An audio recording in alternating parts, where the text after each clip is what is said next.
بسم الله الرحمن الرحيم يا أيها الناس اي خلقو كلو خري مما دهغسنا في الأرض چپزمک کی دی حلالا حلال طيبا پاکیزا ولا تتبعوا او اتباع مکوي پیروي مکوي خطوات الشيطان د قدمونو د شیطان انه بشکل شیطان لکم استاسو عدو دشمن دی مبین خکارا انما امركم بشک حکم کوي تاسو ته بسوء په بدی سره والفحشاء او د بی حیاي حکم کوي وان تقولوا او دا چې وای تاسو علی الله فالله باندې ما لا تعلمون هغه څه چې تاسو پرې نه پوهیږئ واذا قيل او هر کله چې ویل شي لهم دویتا اتبعوا چې پیروي کوي تابعداري وکړئ تاسو ما انزل الله د هغه څه چې را لېږلي دی الله پاک قالو نوای دوی چې نه کوو موږ تابعداري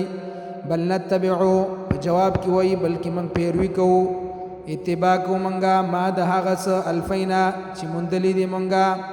علیه پاغي باندې آباءنا پلار نیکه خپل اولو کان آباؤهم آیا اگر کوو پلار نیکه د دوی لا یعقلون چې نه پوهېدل شیئا په هیڅ څیز باندې ولا يهتدون او نيسم لار مندلا ومثل الذين مثال ده کسانو کفرو چې کفر کړي دي کمثل الذي پشان د مثال ده هغه کس دی ينعقو چې आवाज کوي بما هغه څه لا يسمعو چې ناوري الا دعاء ونداء مگر بلنا او چغه سمون کان دی بوکمن ګونګیان دی عمر لاند دی فهم لا يعقلون پس دوی نه پوهیږي یا ایها الذين اهغه کسانو امنو چې ایمان مراوړې دي کلو خوري من طیبات د پاکیزه شیانو نه ما رزقناکم هغه چې مونږ تاسو ته درکړي دي وشکرو او شکر کوي لله د الله ان کنتم کچری تاسو ایاه خاص غلا تعبدون عبادت کوونکی